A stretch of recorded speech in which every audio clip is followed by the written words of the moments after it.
Hey everyone, Michael A. Bryan here from the Oraculos True Divination podcast. And today I'm going to be sharing with you another blind reading. But this isn't your average blind reading because this is actually a recording of a reading that I gave to a client just last week. And I'm sharing that here with you now with her permission. I think that this is going to be a really exciting opportunity for you to see how I move systematically through the body of a chart and also how I come to some of the very clear cut and specific details that I come to without knowing anything about this client at all. And by anything, I mean diddly, and by diddly, I mean squat. So please do stick around and enjoy this chart reading. And if you're also an astrologer, think about some of the things that I'm applying within this reading and see if you would have come up with those same conclusions. As many of you know, blind chart reading is something that is so deeply important to me, and it's something that I hold so near and dear to my heart because I think that blind reading a chart is really the golden standard of representation in terms of astrology. And like I was saying to some students of mine last week, if you're going to be put on the spot by a group of skeptics to see what your astrological skill set is, they're not going to be testing you on your ability to know things about a person and then corroborate those things within the chart. They're going to be testing you on your ability to read that chart cold, blind, without any background information. So I think it's really important to be able to show you how this is done here on the Oraculos True Divination podcast, because honestly, it's how I've been operating within my life, giving readings to thousands of people over the last 15 years from forever. Like, this is just always what I've done. And it's only after having been exposed to the wider astrological community that I realized that it's something that a lot of people aren't that keen on. So,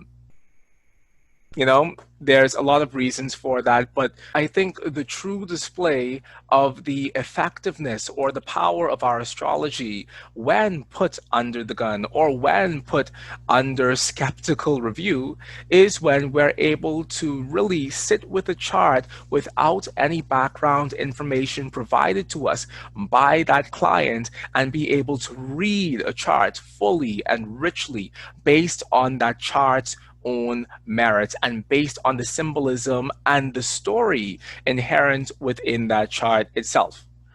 Now, I know that blind reading charts is something that's a little bit controversial in the 21st century.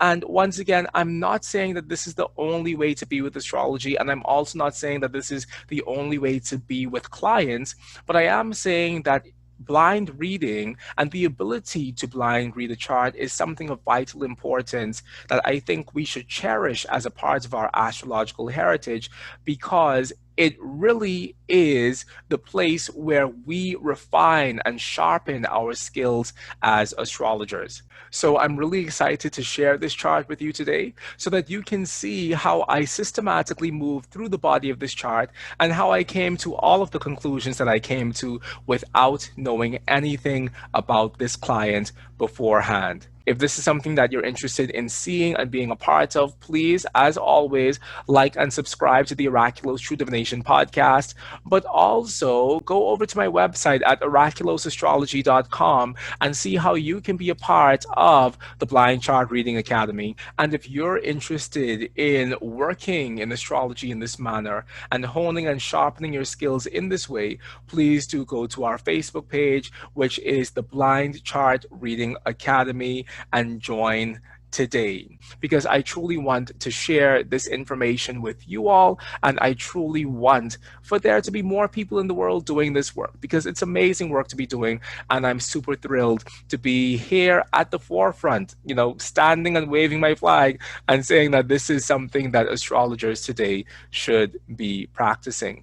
And if you're at all interested in having your chart blind read here on the Oraculos True Divination podcast, please go over to my website at www.oraculosastrology.com, hit the Book a Reading tab, and at the very top, you will see a section there for having your chart blind read here on the Oraculos True Divination podcast. So please go over there, hit that tab so that you can have your chart blind read here on the show because I believe that the world needs more touchstones of blind chart reading available to the general public. And I'm doing my best to bring you the good work here on the podcast weekly. So, without further ado, please do enjoy this blind chart reading. This is a natal chart reading, and we are starting with the ascendant. And the first place we start is with the ascendant because that's just the first place we start in life in general, period, by looking at the ascendant, because that is the contact point of your soul and the material world when you're born, basically. At least that's the mythology of it, or one part of the mythology of that. So, with your ascendant at 5 degrees Libra, 42 minutes, the vehicle that your body steps into the world as is Libra. Now, you don't just have the ascendants in Libra, but you have the Venus, the chart ruler in Libra, you have the South Node in Libra, you have your Mercury in Libra, you have a very much Libra-informed sort of chart. And it's beautiful, actually. So with your ascendant at 5, Libra 42 minutes, it says that the fundamental operating system for you within this life is making connections. You want to make connections with your environment. You want to make connections with your surroundings because one, that's what air as in the element air does, which Libra is an air sign. It creates points of contact and points of connection between itself and other people around it because it needs to have a broad social network that allows it to feel as if it's fully coming into its own sense of self. Basically, that's the air component making those contacts, but the Venus piece also wants to make beautiful contacts within the world. And when we think about this concept of making beautiful contacts within the world, we're essentially talking about relationships. So the air sign of Libra, ruled by Venus view, wants to be in relationship. It wants to be in relationship with others. It wants to be in relationships just in terms of love in general, because there's something very intrinsic towards the sanguine quality of the air signs that wants to be in relation with others. But when we put Venus in the mix of it all, it's like I want to be in relationships that ultimately lead to love. Or as I come out of the womb into the world stage, all I'm thinking about is love and the establishment of love within my life and love within the world. And I love the thought of being in love because love is where I get my greatest fulfillment. And there's a part of me also, Venus South Node, there's a part of me also that can't run away from this internal desire to be in love and this internal desire to be in relationships because one, not only do I want to be liked by others, which we all want to be liked by others, and that's something that we would see with Venus conjunct the ascendant. Not only do I want to be liked by others and to create harmonious relationships between myself and others within the world, but when we have a Venus with the South Node, your Venus is literally within 1 degree of the South Node, because your Venus is literally almost at 1 degree, South Node is at 2 degrees. But when we have Venus with South Node conjunct the ascendant, it's like I see within the other aspects that are better than myself, or I see within my lover a sense of myself that I want to be, or it's like I'm idealizing the other person within my life, or I'm idealizing the relationships within my life, or I'm idealizing the concept of love within my life because when I look at the other, when I look at my partner, when I look at my lover, whatever, I see someone who's going to fulfill things that possibly I, within myself, am not able to fulfill for myself. So the Venus South Node, Venus in Libra, South Node in Libra, conjunct the Ascendant in Libra, Venus Ascendant, South Node in Libra is I place on another person a sense of being greater than. And that greater than might be a sense of being greater than myself. That greater than might be a sense of, wow, I love love so much that I'm willing to act as if this person is just the best thing in the world, or as if this person is the best thing since sliced bread, because that's kind of intrinsic towards this South Node of Libra, that while it knows who it is, it also sees the other as a point of idealization. Now, the other thing that ties in with this concept of idealizing the other or idealizing the lover is you're having uh, Venus South Node Ascendant square your Neptune, and Neptune is in your fourth house of family and home. The fourth house is kind of where we're rooted within the world. And so, with all of that, Venus, i.e., you, because Venus is ruling the first house. So, this Venus is representing you within the world. And it's representing a lot of the things that you yourself find yourself passionate about, whether those things are art, whether those things are creativity, whether those things are. Standing in the gap for people and serving as an intermediary in terms of you being a counselor or you being a therapist or you being a healer or you really allowing yourself to stand in the lives of others as a point of balance and harmonization. These are some of the things that Venus as a pure concept represents within itself. And you are having Venus in your chart in a pure sort of undiluted Venusian sort of way, because here we have Venus in the house that she rules, i.e. the fifth, i.e. the first house, in the sign that she rules, i.e. Libra. And then you have the South Node, which is only amplifying what we've already said. But there's an interesting thing about the South Node that we should talk about. We're not going to talk about it right now because we have lots of things to do, but we will get back to that, because the South Node in Libra comes with its own difficulties. Now, you have Venus and Ascendant and South Node squaring this Neptune, which means essentially this Neptune becomes a pivotal piece within your life. And it's becoming pivotal within your life not just because it's conjunct your IC, your Imam Cheli, the bottom of the chart here, but it's becoming pivotal within your life insofar as that Neptune is squaring your Ascendant, and it is also squaring the nodes. So your Neptune is at the bendings, because this point of being square the two nodes is a point that we call the bendings. So what was the central confusion within the house and the home that made the house and home less of a stable environment than we may have wanted it to be? Because with Neptune conjunct the IC, there's a sense of my life is on the water, or there's a sense of my life is moving in this nebulous sort of way that isn't really founded on solid ground. And yes, we could say, oh, that Neptune makes this person more creative, or this Neptune makes this person more artistic or more musical. There are many things we can say about Neptune from the qualitative characteristics that it gives to you. But what we see is that this Neptune is conjunct the IC and is squaring the Ascendant. And what that says is that there is something within my household that is so fluid and potentially inaccessible because of the fluidness of it. Because if something is just flowing, it doesn't really ever allow itself to take a shape. So there's something so fluid and potentially inaccessible because of the fluidness of it that I never really feel as if I'm standing on solid ground in terms of my house and home. And Neptune, literally being a god of the ocean, could indicate living near to the ocean, which is like, okay, fine, you live in Panama, duh, of course I live near the ocean.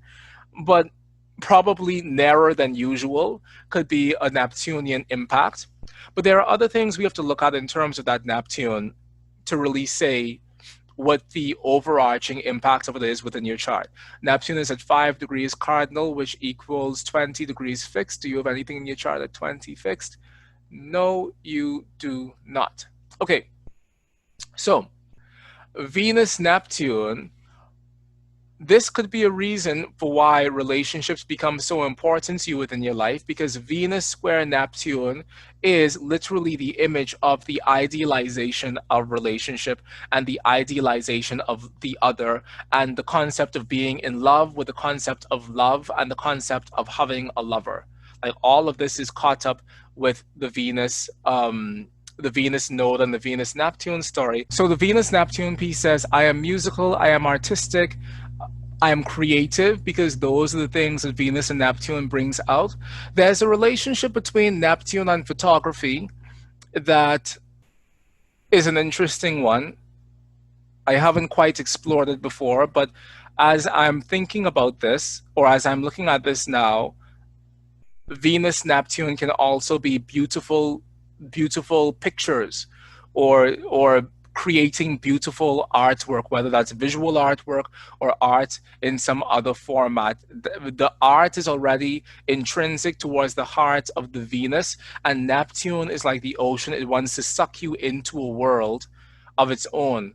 So whether that's the visual arts, whether that's the performing arts, the Venus Neptune, the Venus square Neptune only amplifies these things that are intrinsic within the heart of Venus itself.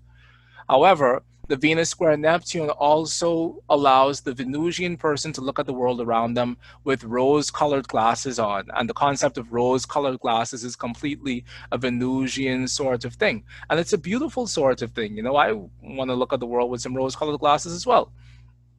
And so that would be the primary thing that we see with Venus Neptune.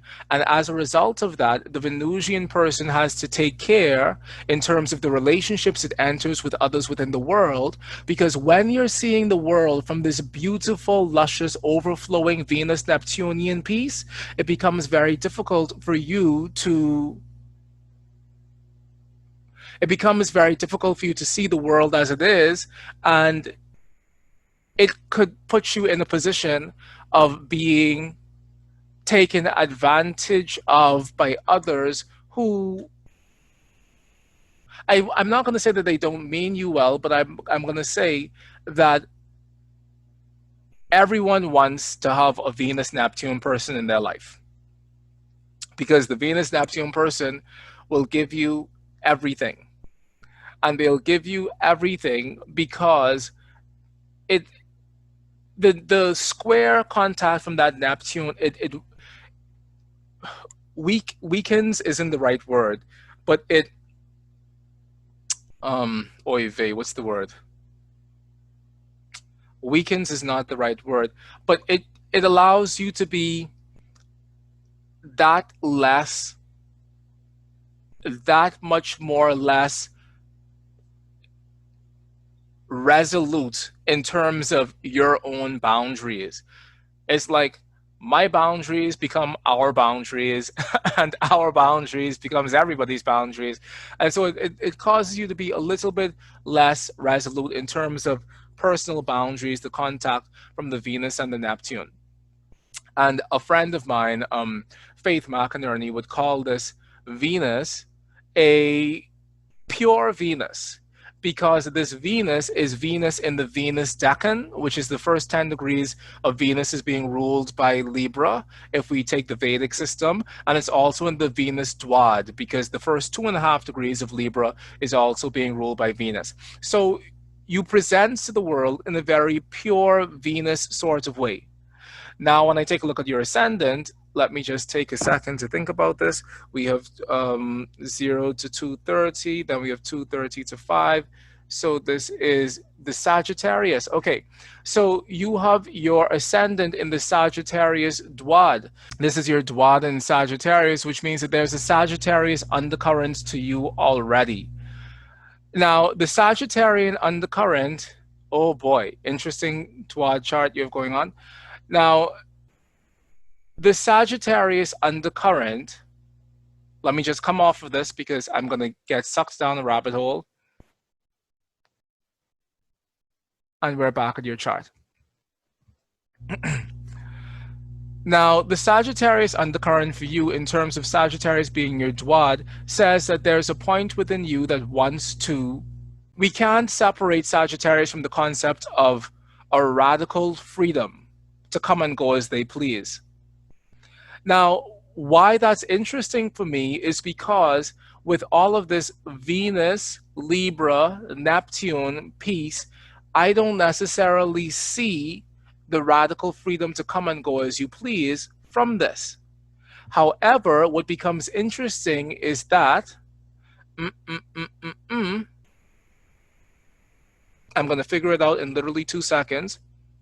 What becomes interesting is that you possibly, in being disillusioned by relationships, may also need to escape from those same relationships, because a part of relationships is a part of bringing you back to things that occurred within your childhood home in terms of the uncertainty that may have been built into the experience of your childhood home with the Neptune conjunct the IC.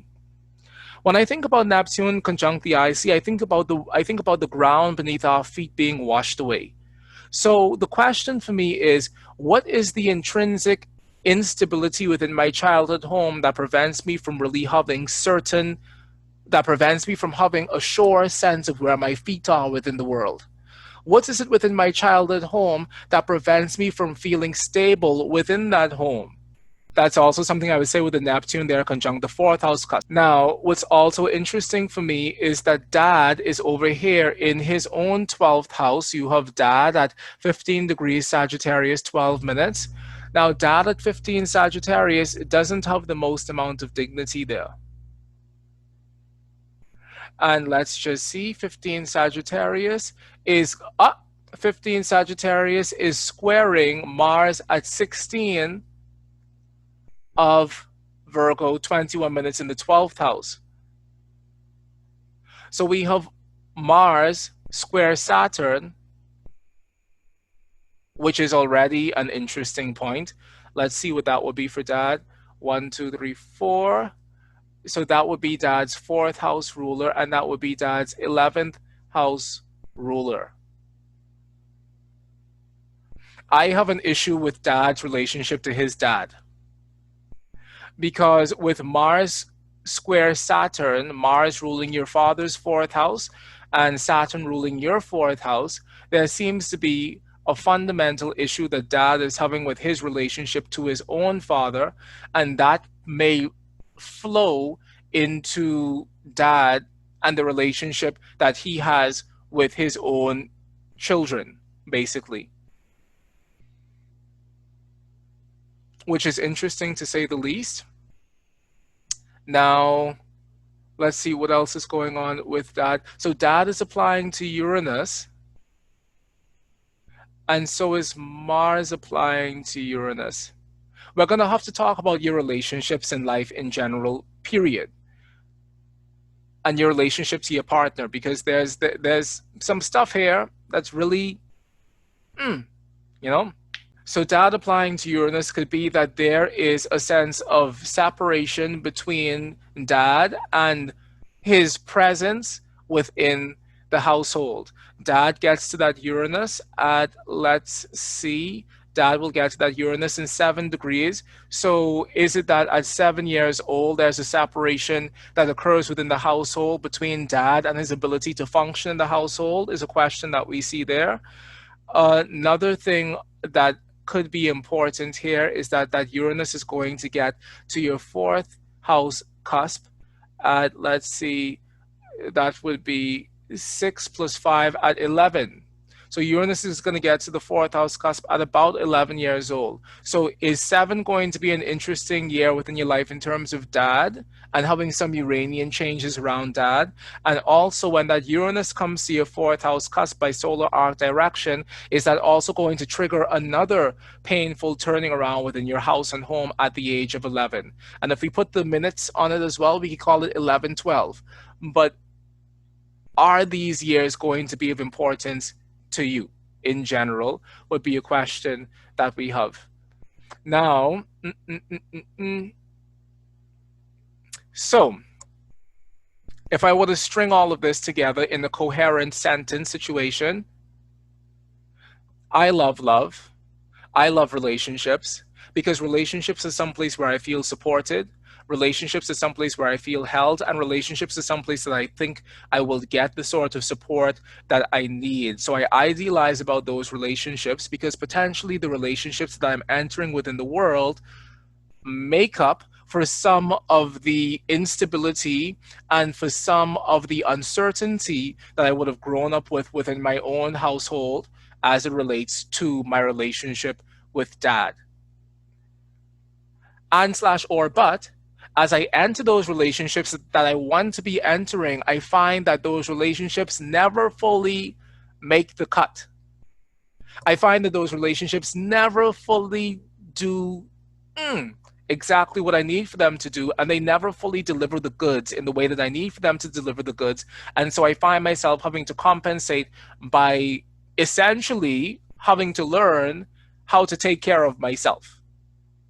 Or I find myself having to compensate by essentially having to do things myself that I initially thought that my relationships would have done for me, because that just seems to be the story that's going on here. So while my contacts and connections with others in the world are important,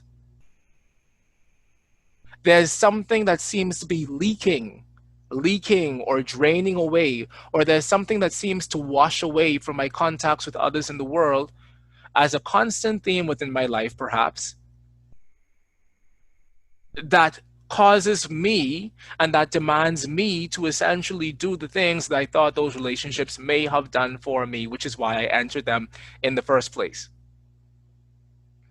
So that's an interesting thing going on there. Now, mom, on the other hand, well, even before I get into mom, which I mean, it's going to be important for us to get into mom in like a second, but let's see. Dad becomes a point of healing, or my relationship to dad becomes a point of healing within my life. I need to essentially heal stuff in terms of my relationship with dad, because my greatest sense of wounding, or my greatest sense of quote unquote lack in life, may potentially come from that relationship. Now, mom, on the other hand, was more present. Mom, being symbolized by the moon in Cancer, is going to be considerably more present than my dad in Sagittarius in his own 12th house, with the Neptune conjunct the 4th house cusp.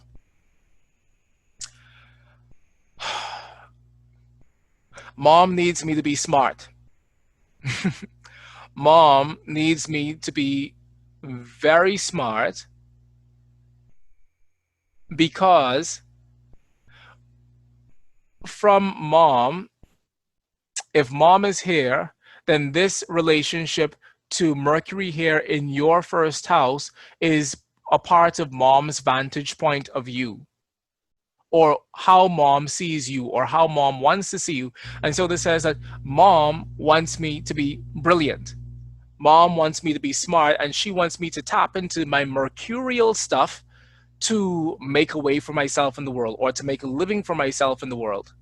So whereas when I look at who you are from the vantage point or the perspective of dad, what I see is a sense of potential loss in terms of that relationship, and a potential piece of wounding in terms of that relationship. When I look at you from the perspective of mom, it's like, okay, mom needs me to be a genius for whatever reason. That's just what it's going to be. And mom doesn't just need me to be a genius, but mom needs me to be a genius who makes a lot of money. Why does she need me to make a lot of money? Because from mom's perspective, the second house from you is going to be this Pluto strongly conjunct the second house cusp. So mom needs me to be a bajillionaire, basically. Now,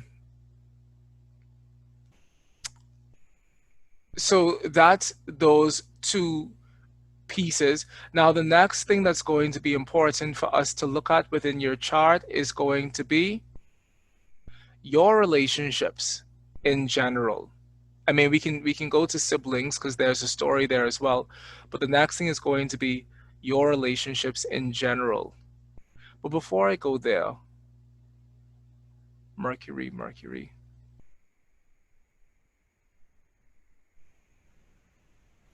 Okay, so you have Mercury in the first house, ruling the 12th house and the 9th house. So, one, your mind is going to be important to you.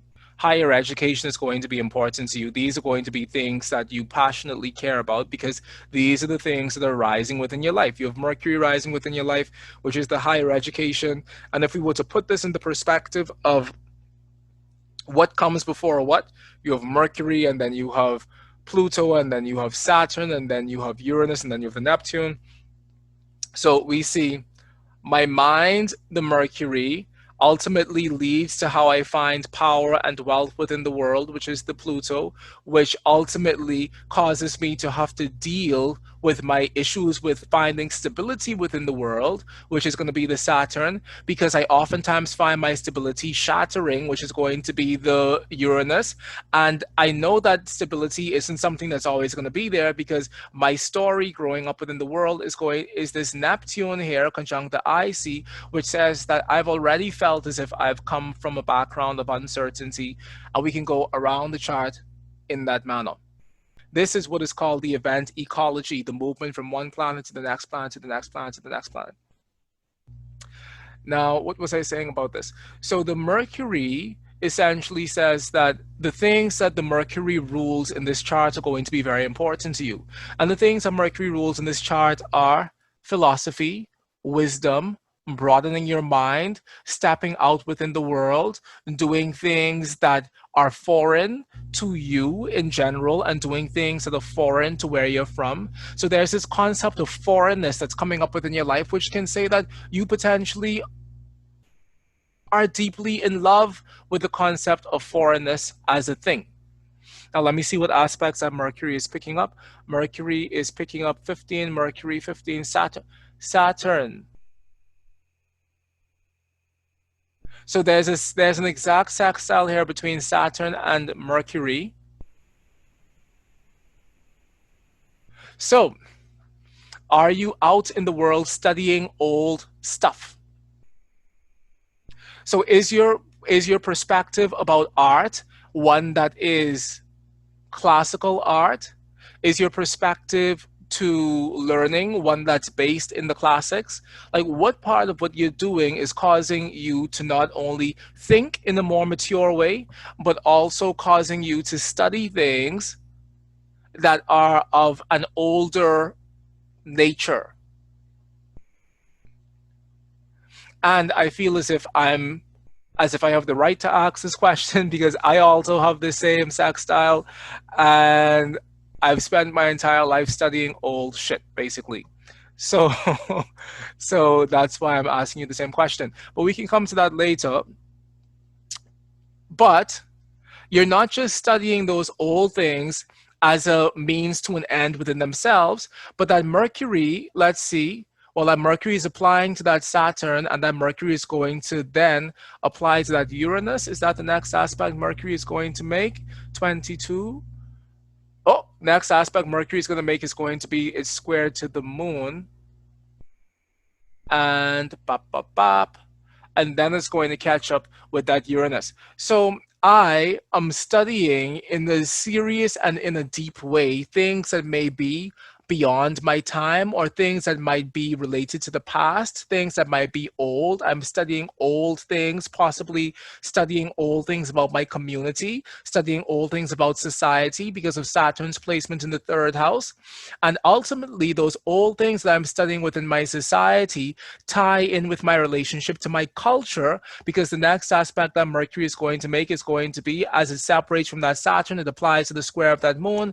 It ties in with my culture and my relationship to this land. It ties in with my culture and my relationship to my home, because fundamentally, I believe that this information that I'm gaining, this old information that I'm gaining, Mercury, Saturn, this old information that I'm gaining about my culture, my land, my heritage and home, moon and Cancer, that's the square there, is ultimately going to lead to something that is a breakthrough and that is extraordinary. So it's as if I'm studying the old for the purpose of building the new, with the Uranus in with the Uranus being what completes the sextile sequence. Now, Mercury is also ruling your 12th house, and you have this whole team of planets in the 12th house. And amongst those planets are going to be the planet that represents your spouse or your partner. So, do I attract to myself, or have I, within the context of my life, attracted to myself? Well, I'm going to be careful about how I say this because why, Michael? Why would you be careful?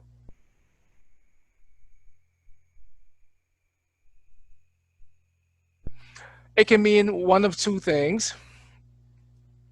It's one, I either attract to myself foreign, hidden, or secret enemies.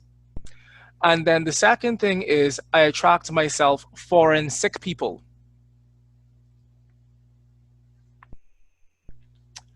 And I have to make an executive decision as to whether or not I think that's foreign, sick people, or whether or not I think that that's foreign, hidden enemies. I'll figure it out. Oh,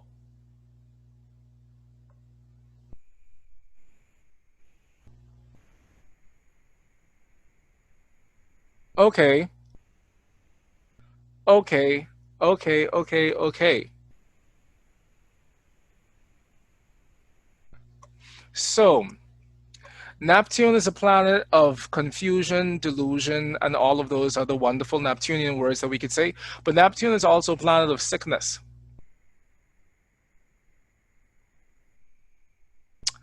Oh me, oh my. Oh me, oh my.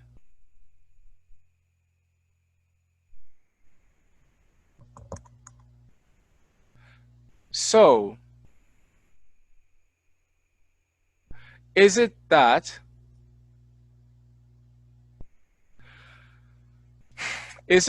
there is sickness within the home that is impacting the home and household, and by virtue of that sickness in the home and household, it leaves you feeling as if you live a life of uncertainty because of the relationship of Neptune there? And is that a part of your story that you carry with yourself as you move into the world, that this is a part of my heritage and this is a part of where I've come from? And so that would be the Neptune squaring the ascendant from the fourth as a piece within my mind. Then the second thing is going to be, does that therefore put me in a position where I want to do work in the world that takes care of others and that provides shelter for others, essentially? And I'm speaking about the moon being in the maternal sign of Cancer, Cancer which wants to create a safe space for other people around them. Am I essentially wanting to do work in the world where I provide shelter for other people who may not be able to take care of themselves? Because the 12th house is a house of depravity. It's a house of people who aren't able to take care of themselves, which could be a point of sickness as well. Am I taking care of people who aren't able to take care of themselves, and are these people foreign? So ninth house representing foreignness is, yes, at one point representing your relationship to your studies and the things that you're studying within the world, but in another way it's also representing just the concept of foreignness in general. So do foreign sick people become important to my understanding of myself? Could be a thing here with the Mercury. And undoubtedly, the moon in Cancer, in its domicile, in the house that it rules, in the 10th house, is wanting to take care of people, period. In general, that's something that the moon in Cancer is wanting to do, because the moon in Cancer allows you to even further open your heart, which is already open, but it allows you to even further open your heart and feel the need to take care of others within the world, because for you, the work that you're doing within the world ties in with your sense of family and what family represents and what family means. And this can also tie into what culture represents and to what culture means. And assuming that you're not in the family business, assuming that you're not owning or co-owning the family restaurant, then what this could mean is that there's something about the work that you're doing within the world that is fundamentally based within the concept of care and giving care and taking care of others. Now, this Mercury is applying to the trine of that Chiron in the ninth house. Chiron in the ninth house could also be another indication of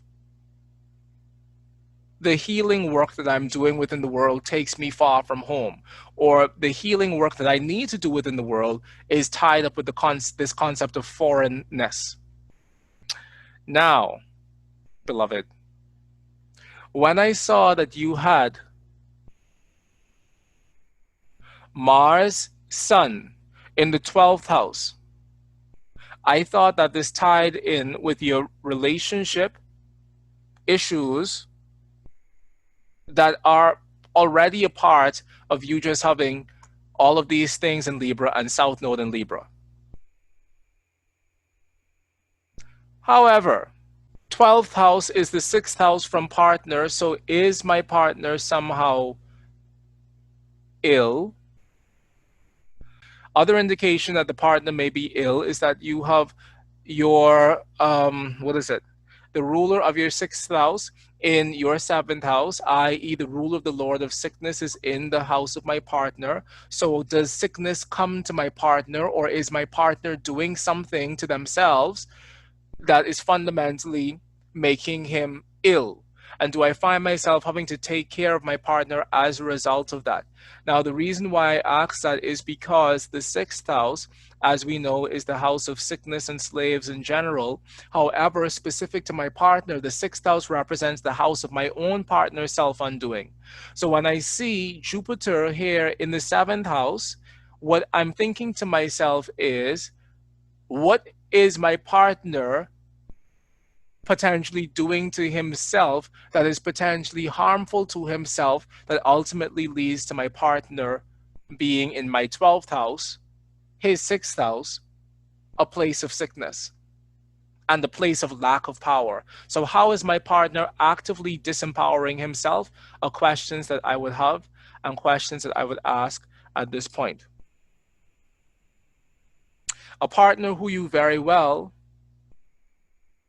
may have met at the age of 16, 14, at the age of 16, 14, 14, 15, 15, 14, a partner who you very well may have met at the age of 14, because that's when that Mars would have come to that Venus by solar arc direction.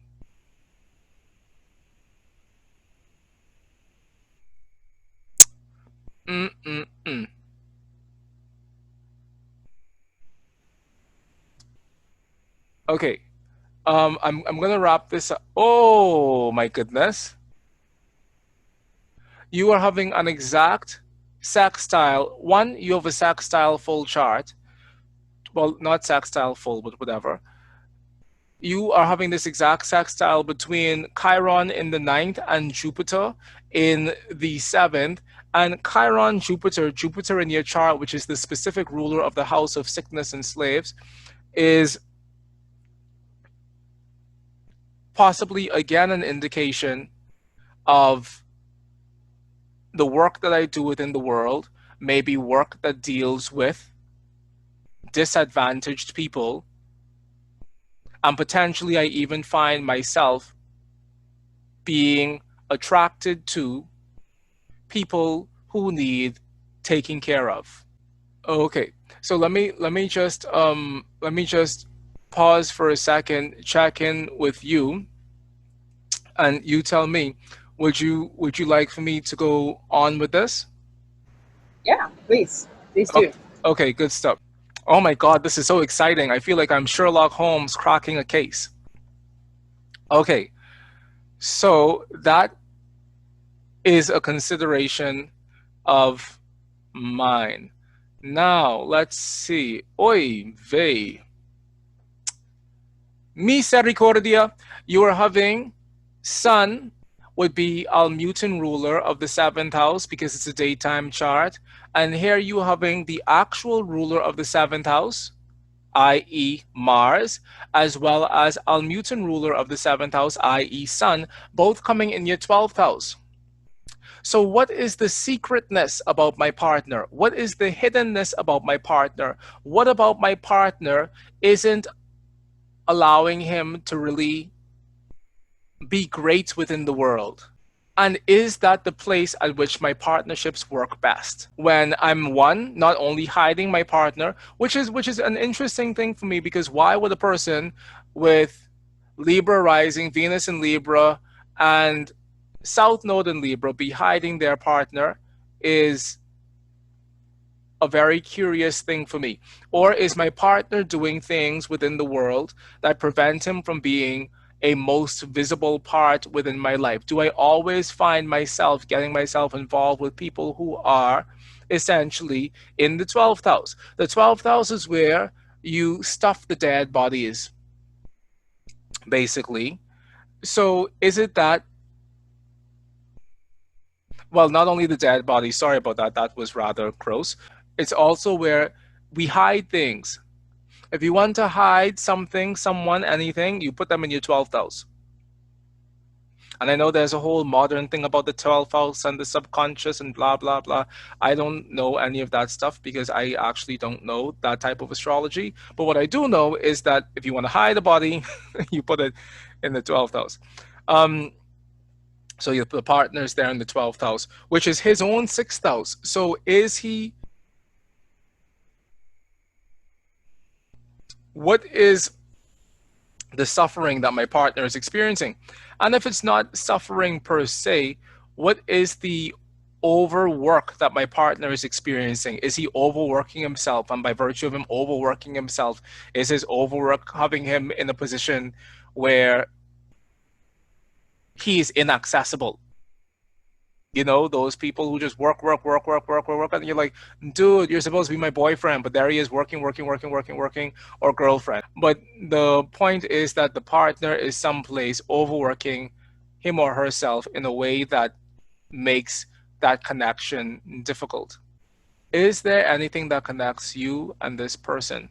Okay, so let me just ask you for a second. If we were talking about a person, would this be a male or a female for you? It will be a female partner.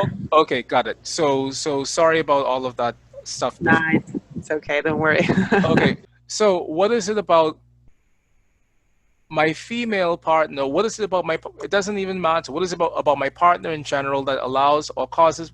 Oh,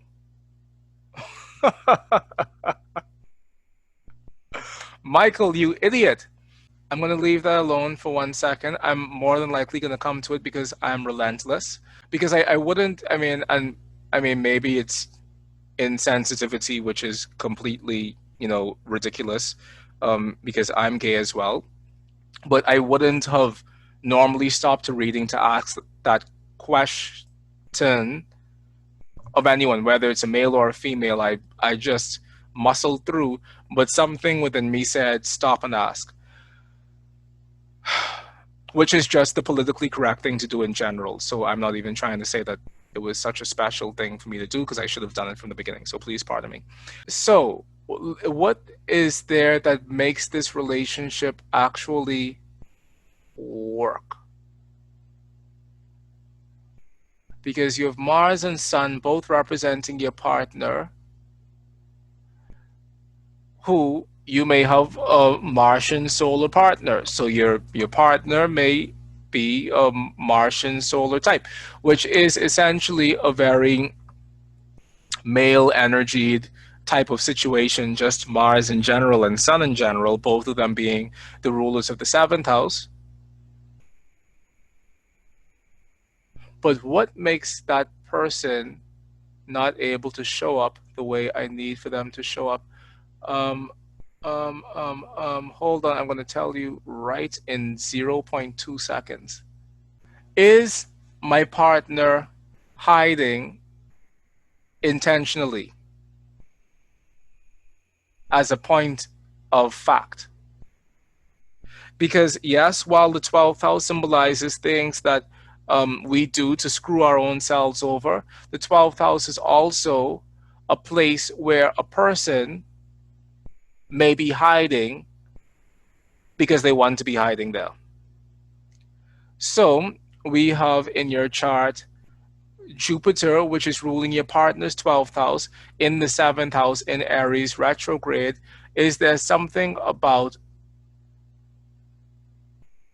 that which is hidden that comes to influence your partner? Is a question I would have. Let's I'm very much dying to take a look at your midpoint listing, and I'm going to do it in just a second. Okay, I can't help myself, but I really want to. But oh, Mychal, don't do it, don't do it. Moon in Cancer is squaring that Jupiter. You know, whenever I see Moon square Jupiter in life in general, I always think about someone who eats too much food. Because that's kind of my problem. I'll show you. This entire bag of food that just came is going to end up in my stomach in like 0.2 seconds. So anyway, the point is that I always think about someone who eats too much food when I see Moon square Jupiter. So maybe you're in that club with me. Who knows? But what else is important more than that? The other thing that's important more than that, I feel like there's an aspect pattern that I'm supposed to be seeing, but I'm not seeing it because I'm not looking for it. And I'll realize it after I finish this reading, and I'm going to kick myself in the ass for not seeing it sooner. But Moon square Jupiter. Your work, though you love it, is stressful. Now, why do we say that? We say that because with the moon at 21 degrees Cancer 39 minutes, applying to that square of Jupiter, which is going to be the moon's Dexter square to Jupiter, and the Jupiter by retrograde motion applying to that moon there, that Jupiter is also representing a sense of stress in relation to the work that I do, connected with the work that I do. Now, why would you be stressed out about having such a lovely job? Is the question. How is it that your job feels like slave labor? Is the question. Because Jupiter rules your 6th house, and the 6th house is a house of slavery, and you have the ruler of your 6th house in a square relationship to the ruler of your 10th house, which is representing the career. So what about your job is feeling like slavery? Is it that the employees are no good? And because the employees are no good, it's causing you to have to work doubly as hard on a job that you probably only partially like, but you ended up having to do that job because it's a family business. But how does my job become a point of stress within my life, and how does that point of stress within my life wash over into my relationships? And assuming that you're not actually dating someone from work who you shouldn't be dating in the first place, which is why it's probably a hidden relationship. So assuming that you're not dating an employee or a coworker, then what this ends up being is that the stress of my job splashes into my relationships, probably not in the best way in the world. Now, let's talk about this family inheritance.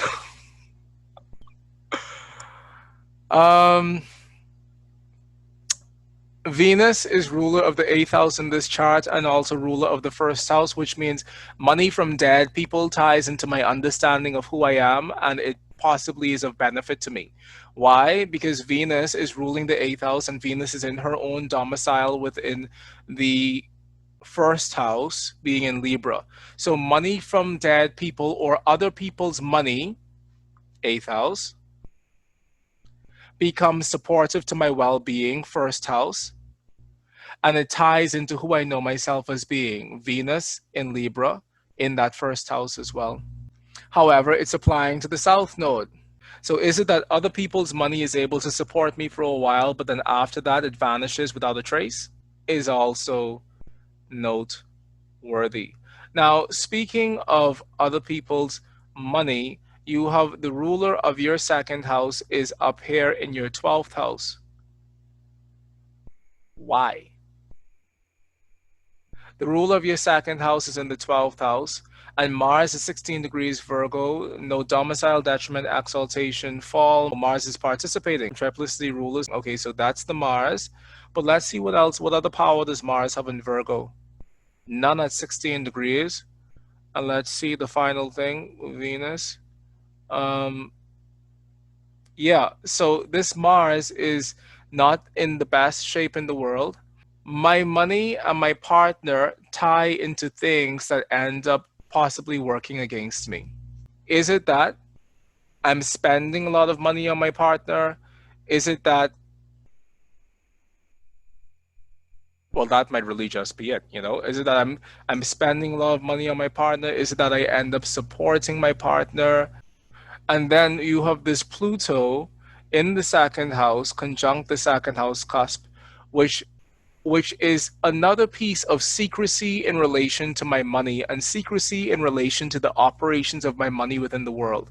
So what is it that I'm secretly spending my money on that's, or what is it that I'm doing with my money in a clandestine sort of way that I would rather people not know about?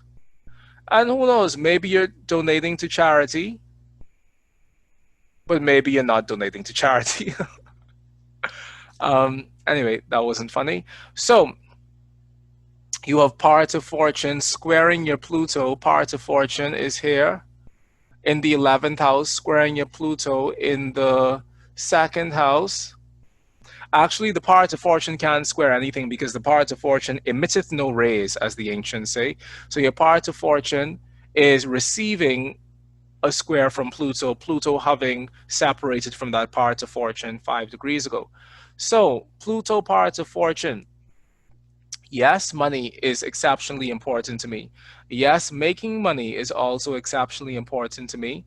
Yes, stabilizing financial power within my life is also very important to me.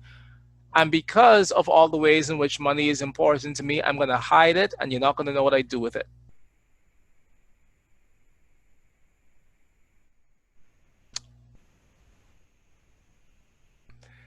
Interesting and interestinger. Okay, let us take a look at some things that might potentially be more interesting, for me at least, and it might also be interesting for you. Let's see. Okay, yeah, this is your chart, yeah? Because it would have been so awful if it wasn't your chart and I was talking all the time and it was the wrong chart. That happens sometimes, you know. It's ridiculous. Midpoint listing, 30, put this on a 45-degree modulus, even though I know someone who would hate me for doing that. Let's see, a sun moon midpoint is at 751, so I scroll down to 751 and I see on your sun moon midpoint you have Mars, Jupiter, Ascendant, Neptune 7. That's too far. Nothing there except for that Mars, Jupiter. So Mars, Jupiter is already telling me, even though it's not telling me enough, but it's kind of telling me that there's a foreign component in terms of partner. Let's see if it comes up again over here, 751. Oh, Saturn. So you have Saturn on your sun moon midpoint. Mars is there as well. Moon, Pluto. Okay. You and I have to have a conversation. You've been holding out. Okay.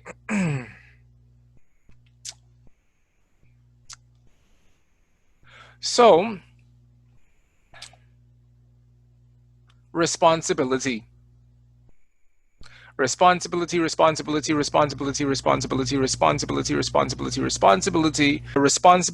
is a word that you're very much familiar with, and I want to know why. But before we get to why, let's just stick a pin and just talk about how responsibility is a word that you're very familiar with, just period, point blank. And you might find yourself having to be the bearer of burdens within the world, which we've already said from your chart, but we didn't say it this specifically. You may find yourself having to be the bearer of burdens within the world with your Saturn on the Sun Moon midpoint. This is interesting because you have Saturn on your Moon Pluto midpoint as well. Why would you have Saturn on your Moon Pluto midpoint? Moon Pluto is secret emotional suffering equals Saturn. Moon Pluto equals Saturn, secret emotional suffering that leads to stagnation within my personal life, or secret emotional suffering that leads to blockage within my emotional life. So the question is, what is the secrecy? What is the emotional secret that's leading to a sense of inability to move, or that's leading you against the same hard results that have always been a part of the story? Would be my question, with Moon Pluto equaling Saturn. Let's take this to the lowest modulus we can, and we have 5.625, 5.625, and we have Saturn. We have 240, 214 is your Sun Moon midpoint, 214, and whereas 214, 214 Sun Moon equals Jupiter Chiron. That doesn't say too much for me. We have the Saturn again up here, also not saying too much for me. No. Okay, so that's going to be it for that. And let me just check the 45 again, because I want to see what's going on with your Venus. I actually want to see what's going on with your Moon, but I'm really desperate to see what's going on with your Venus. I want to know everything about you. Let's see, 055, 055 is Venus, Venus node, Mercury, Mars. So is this person who you're involved with someone who speaks loudly and someone who speaks potentially a little bit harshly? Mercury, Mars is someone who speaks with a hot tongue. So my love nature is connected with a heated exchange of words, essentially. Venus equals Mercury, Mars. My love nature, Venus, equals Mercury, Mars, is tied in with someone who thinks passionately or someone who speaks with a hot tongue. Mercury, Mars could be fire on the tongue. Let me just check out your Venus, Mars midpoint. 38, 38. That seems auspicious. 38, 30. Oh, Venus, Mars equals Sun, Uranus equals Pluto equals Sun equals. Okay, so my love connections, once again, the secrecy and the breakages, because we have Pluto and we have Uranus on that Venus Mars midpoint.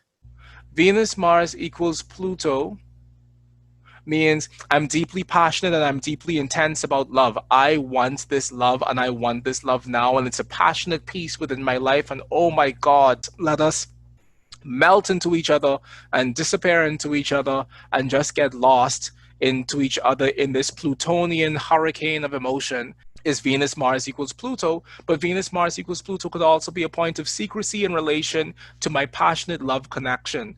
And there are many reasons why there might be secrecy in relation to your passionate love connection, so whatever, we could put that on the shelf. But Venus Mars equals Uranus, I meet my partner unexpectedly,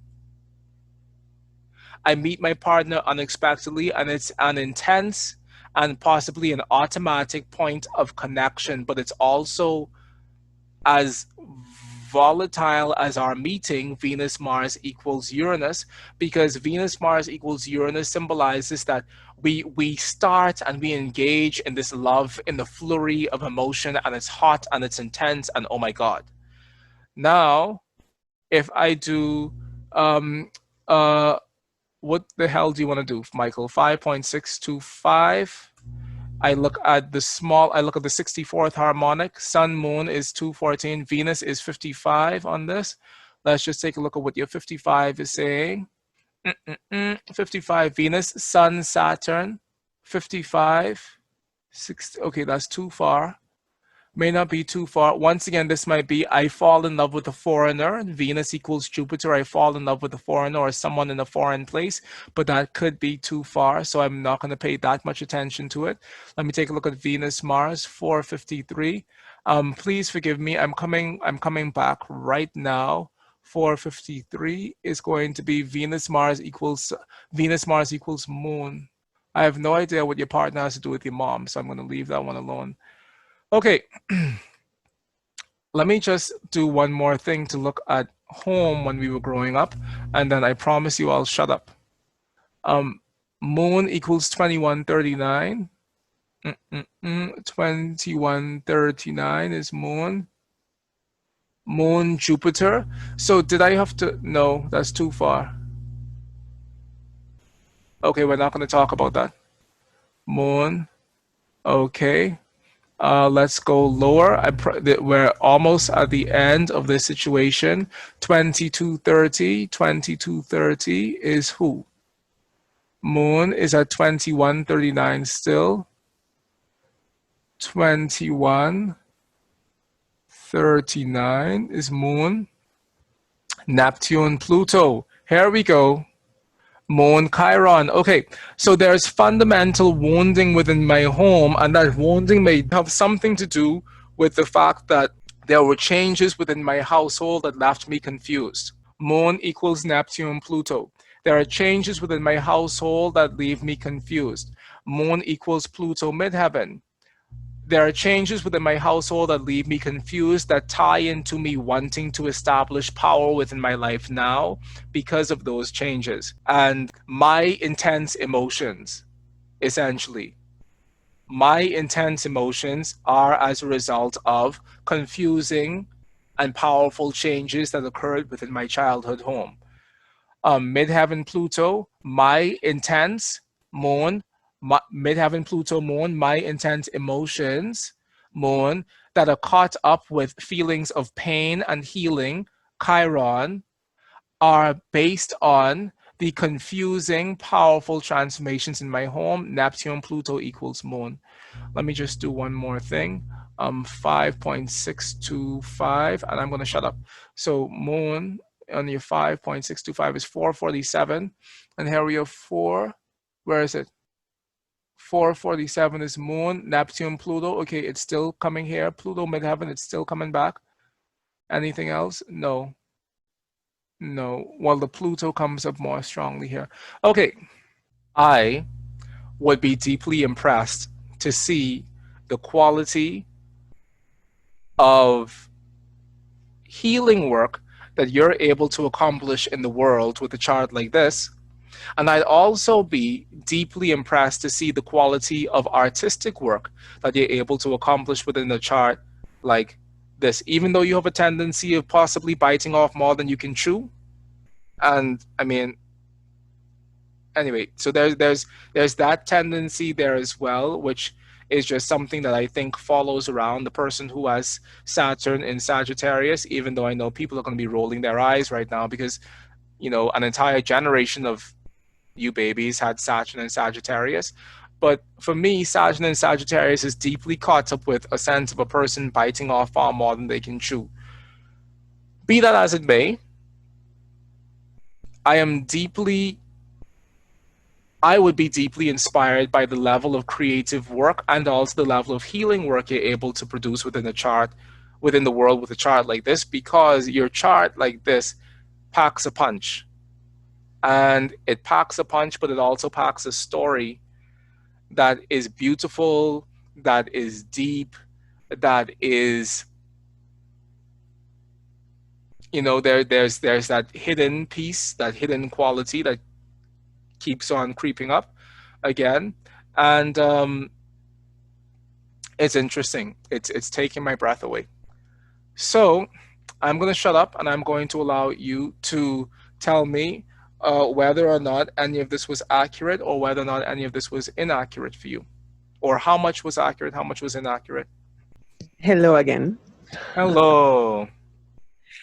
Well, a lot of it was accurate. I think most of it was accurate. I was laughing by myself listening to you because I was like, oh my God, what's happening right now?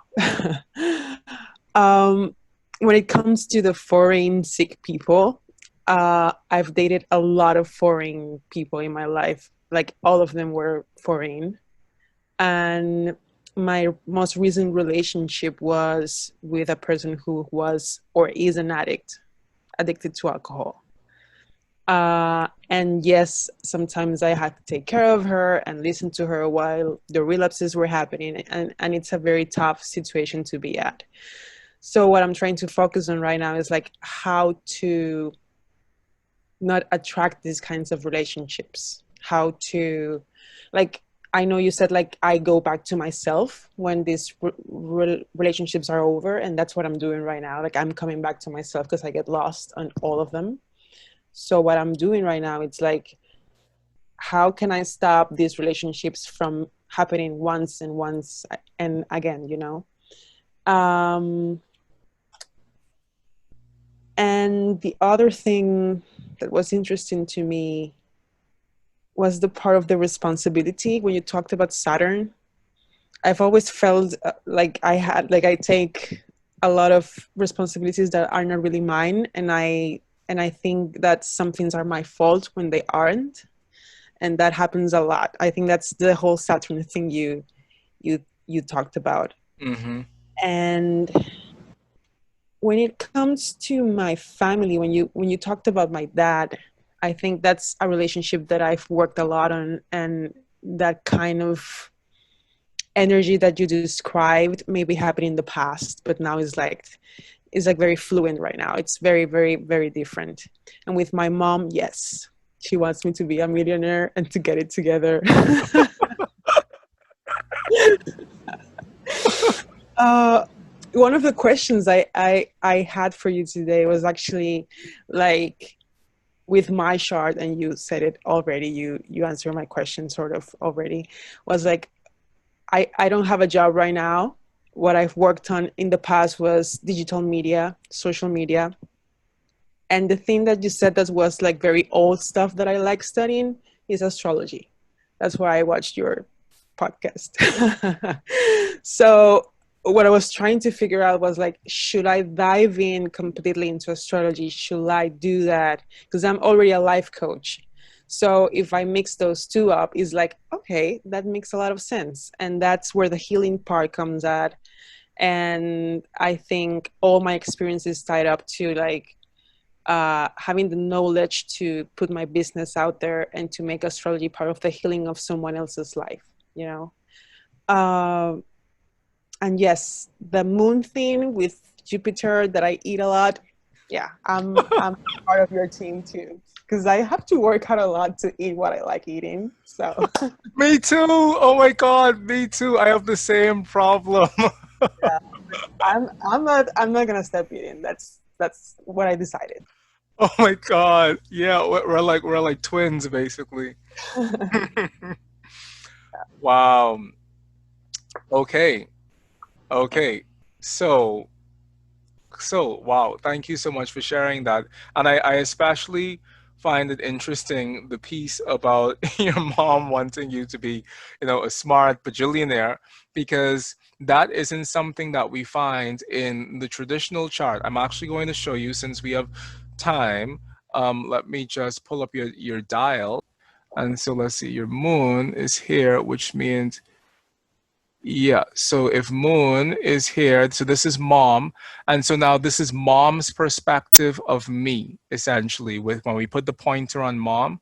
So it starts there, but when I put the pointer on mom, this becomes mom's perspective of me. And so mom's perspective of me is that, let's see, so this is the 10th house from mom, 11th house, 12th house, and this is the first house. So Mercury is there around the first house. Mom expects for me to be brilliant. Mom expects for me to be a genius. Mom expects for me to use my mind to make money. Why do I say use my mind to make money? Because here we see Mercury, Jupiter equals the moon. This is Mercury, this is Jupiter. So my mind becomes a point of gain within the world, and it possibly pleases my mom. So mom expects me to use my mind to make money, but also we see that from the fact that this Pluto is here in this first house. I mean, and it might not be the clearest thing to see in the world, especially if you're not used to looking at your chart in this format. But the whole point is Pluto is here in the first house. Mom has very deep desires for me to make some money in the world. Mom has very deep desires for me to gain power through my mind. And from that power that I gain through my mind, for me to become successful and wealthy would be that Jupiter. Mhm. Quite fascinating. Yeah. Does do you have any like kind of tool that gives you insight of the next year? Like, Yep, you're wanting to know about these two pieces of your life in terms of your career and also in terms of relationships. Yes. Okay, so as far as career is concerned, your natal promise regarding your career is a strong one. It's a powerful one because your natal promise is Moon in Cancer in the 10th. I take care of people. I provide food for people. I provide healing for people, would be the Moon. Moon Jupiter is also a I take care of people signature. Moon Jupiter is I gain through the people and the people are fed by me. You see? So that would be my thought in terms of your own Moon Jupiter aspect here. And Moon Jupiter, with Jupiter being ruler of the sixth house of slaves and sickness, is I take care of sick people, or I take care of people, and it works me hard, and it's a lot of work because it's a lot of work to stand in the place of taking care of others, but it's some place that ultimately will bring me a deep sense of satisfaction because moon is in because the moon is in her own domicile in Cancer. So the end result of your career promise for you is going to be one of satisfaction, is the point. Okay? Okay. So I think that that's the overarching piece as it relates to career. Now, if what you're wanting to know is how do I find a career that best suits me? Well, here's something that I learned from a colleague of mine, Jackie Slevin, and it's on one of my podcasts, and I've been waiting and dying to pull it out because what Jackie said was that the planet that most closely aspects that midheaven is going to be your primary career indicator. And here we have the planet that most closely aspects your midheaven being Neptune. Neptune is here at 5 Capricorn and your midheaven is at 5 Cancer. We already know that Neptune pulls in your ascendant because it's square your ascendant. So the Neptune and the ascendant that it pulls in, or rather, let's even say the Neptune and the Venus, because Neptune, you have Venus square Neptune as well, becomes a piece of art, is what I said at first, because Venus Neptune is the beautiful creation of art that has the ability to overwhelm me and that has the ability to make me feel all of the feelings. That's what Venus Neptune would signify. And, not but, and Venus Neptune can also be that I serve within the world through healing others. And I would have said that already even before you talk to me about the work that you do. Venus Neptune is I serve within the world by healing others. And the fact that you have South Node and Libra conjunct the Ascendant says that there's a part of what you're doing within the world that has to do with that sense of taking care of others. Like it comes to you and it becomes a part of your work regardless. So Neptune says that because of my own early life instability or because of my own early life sense of being uncertain, I am possibly well equipped to help other people navigate through uncertain waters. So I am possibly best equipped to help other people dive deep because Neptune is also about diving deep. Neptune is also about the subconscious mind. And it's also about the things that we hold within the subconscious. So it makes me wonder whether or not dreams become an important part of the work that you're doing within the world and how you integrate dreams within the work that you're doing. Because when you have a sort of childhood that has Neptune conjunct the IC, you're going to have to dream some dreams in order to redirect your attention. So you have a fertile imagination as a result of that as well.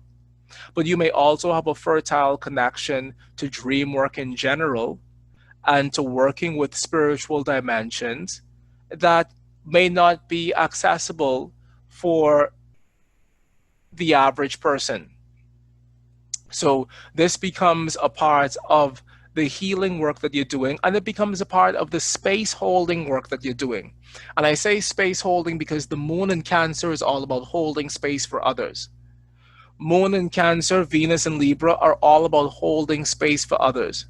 Moon in Cancer, Venus in Libra, Mercury in Libra are all about how do I hold and create positive healing environments for others? How do I create a space for other people to feel safe as they unpack their stuff?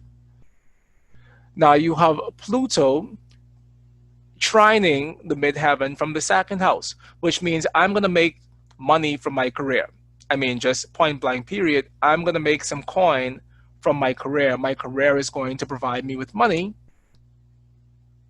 But how? What does Pluto have to do with anything? Well, Pluto has to do with being a psychopomp. And a psychopomp is essentially what the god Mercury was, in that he took the souls of people down into the underworld. So potentially, I make money through this task of the psychopomp that is placed upon me to help people go down into the belly of the underworld and help them retrieve healing there, or help them retrieve a sense of being fed there. Possibly the work that I'm doing is allowing other people to be fed within the world because I'm taking them down into the deepest parts of themselves where their true nourishment lies. The second house is also a house of nourishment. I want to nourish others by taking them deep into the belly, deep into the core of who it is they are, and I want to help them work through their stuff. Does that make sense? Absolutely. Yeah. So if we tie all of that together, then the work that you're doing in terms of being a life coach is very much a big part of that work in general.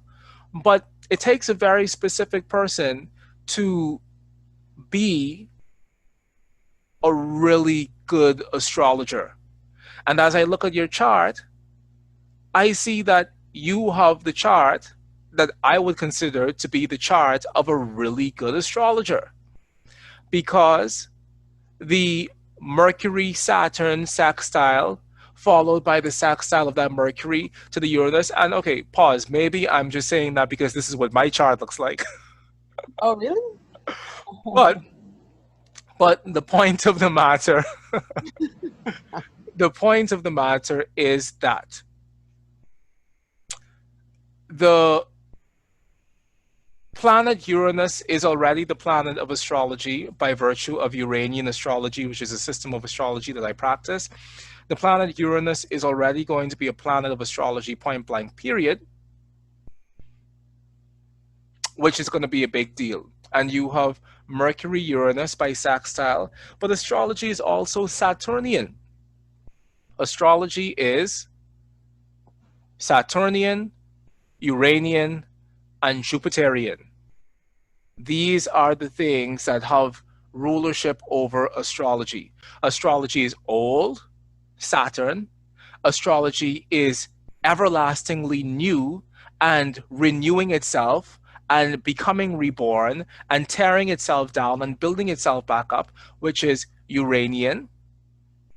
It's always going to be on the cutting edge. There's nothing about astrology that will not be on the cutting edge unless you allow your astrology to fossilize and become a dead artifact, which there are people who allow their astrology to fossilize and become a dead artifact, but we're not going to talk about it.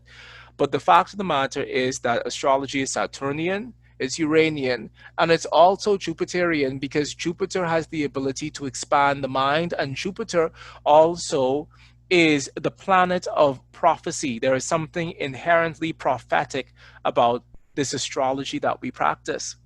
You have Jupiter tying in your moon, the moon, which is the specific career significator for you, Jupiter.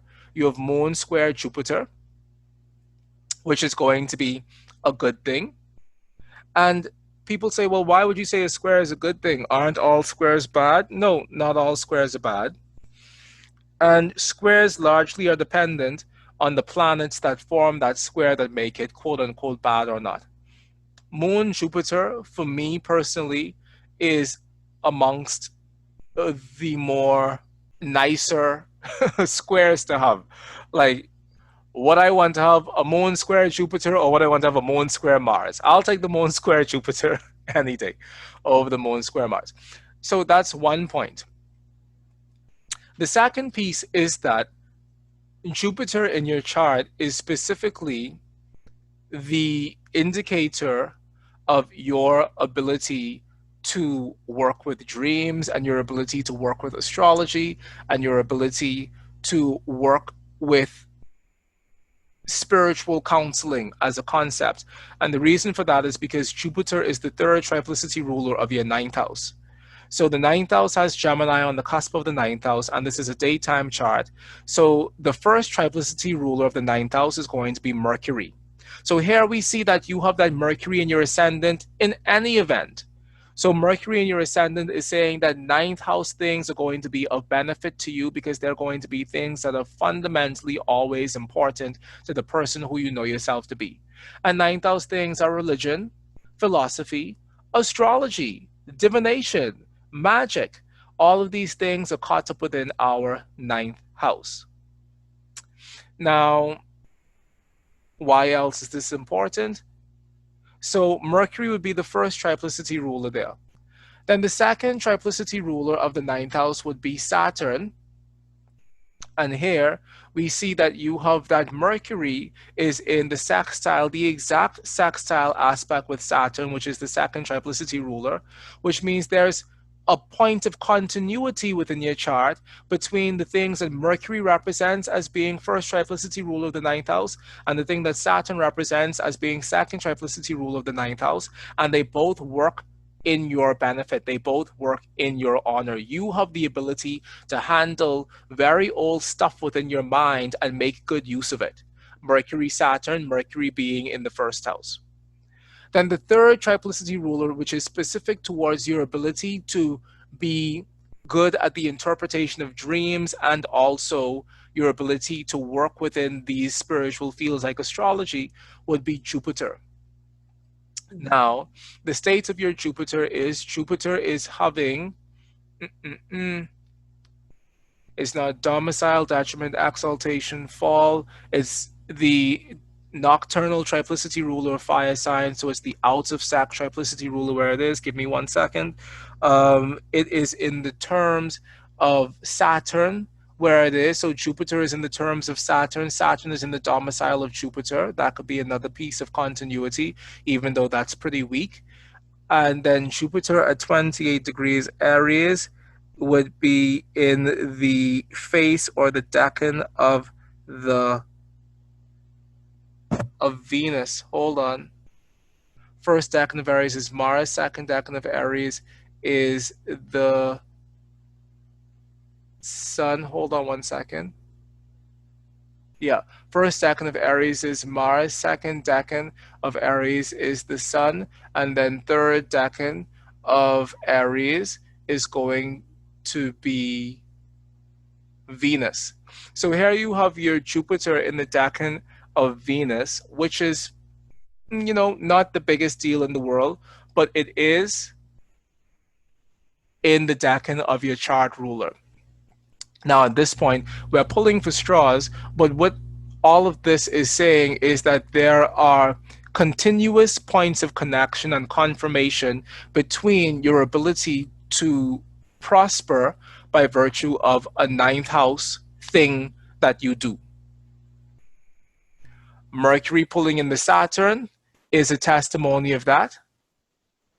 Jupiter and the moon pulling in each other, even though it is by square, is a testimony of that. Okay, fine. So the square says that I might have to work very hard at it. Jupiter is also the ruler of my sixth house, which is the house of slavery and hard work that we do in the dark that people may not necessarily see at the beginning, but it's work that's necessary all the same. So moon square Jupiter says, okay, fine, maybe I'll have to work very, very, very, very hard at it.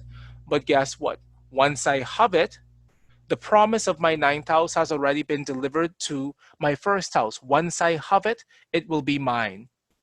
And it will become a fundamental part of my identity, Mercury in the first. Do you see? Mm-hmm.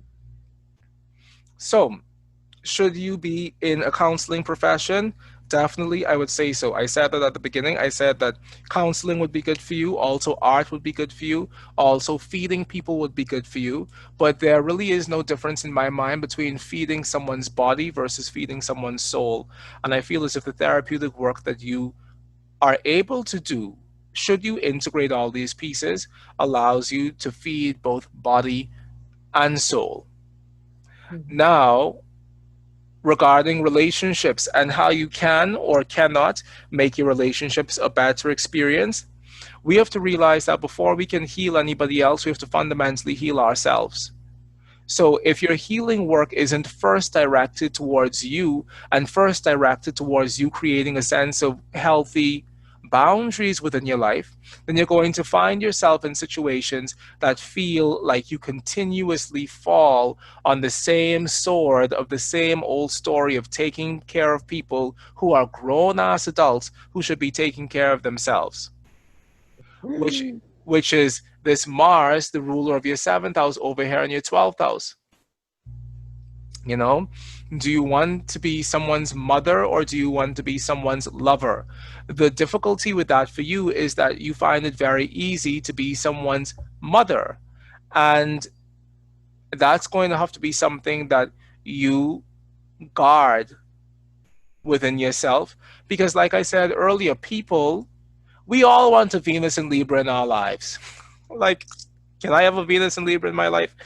We all want a Venus and Libra in our lives, and instead we get a bunch of Venus and Virgos, Venus and Scorpios, but we all want Venus Libras within our lives.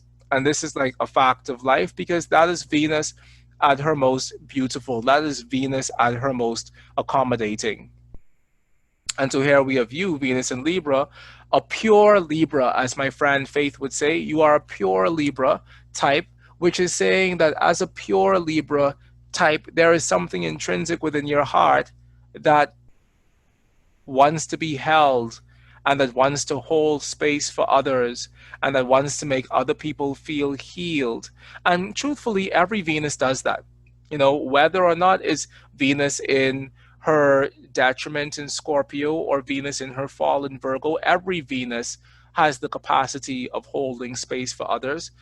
But how it comes out of those different expressions of Venus may not necessarily be true to the nature of Venus herself. Whereas Venus in Libra is true to the nature of Venus herself. So here you are presenting to the world you as a point of balance, as a point of healing, as a point of wholeness within the lives of others. And that's wonderful, especially for the work that you're going to be doing within the world. But you also have to hold yourself maturely. You also have to have maturity in terms of how you allow yourself to give yourself to relationships. Because you know that there is evidence within your life that you've given yourself over to relationships and those relationships have taken away from you. They have taken advantage of you. And because you know that, you have to use the evidence within your life. Not even just the story within your chart, but you have to use the evidence within your life to allow you to establish a greater sense of self protection around yourself. And not self protection for the purpose of chopping yourself off from relationships entirely forever, but self protection from the point of just knowing that, hey, sometimes I really have to look out for myself because not everybody who comes into my life is going to be able to do that. So before I allow people to get deeply enmeshed within the fabric and the framework of my life, maybe I will take a step back and allow myself to chill out for a second because I realize that chilling out for a second allows me to approach relationships with greater stability and ease and not feeling rushed into them, you see? And I think that's the biggest thing. We shouldn't feel rushed. We shouldn't feel rushed into the relationship spaces that we're entering because if a relationship space that we're entering cannot be entered by walking, like if the only way for you and I to be in this relationship is if the two of us are running at a breakneck speed, then guess what? I'll catch you later. TTYL, TTYL, next caller, because if the only way for you and I to be in a relationship is for the two of us to run into a relationship, then this relationship that we're wanting to form is already unstable, is it not? Yeah. It's exhausting also. It's like, like you only run like 5 miles and you're done with it because it's been like a marathon. Precisely. It's exhausting the bumblecleat. It's exhausting. And as a part of it being exhausting, you should see that.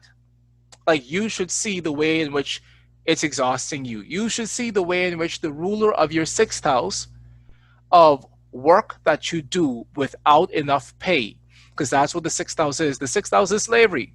So you should see the way in which the ruler of your sixth house is in your seventh house, and the way in which that ruler of your sixth house is saying, oh my God, are you really entering another relationship that's not going to give you exactly what you need? Are you really going to enter another relationship that's going to make you feel exhausted? Are you really going to enter another relationship that's going to feel like slavery and that's not going to feel fun? Is that really what your relationship to relationships is going to be like from now on?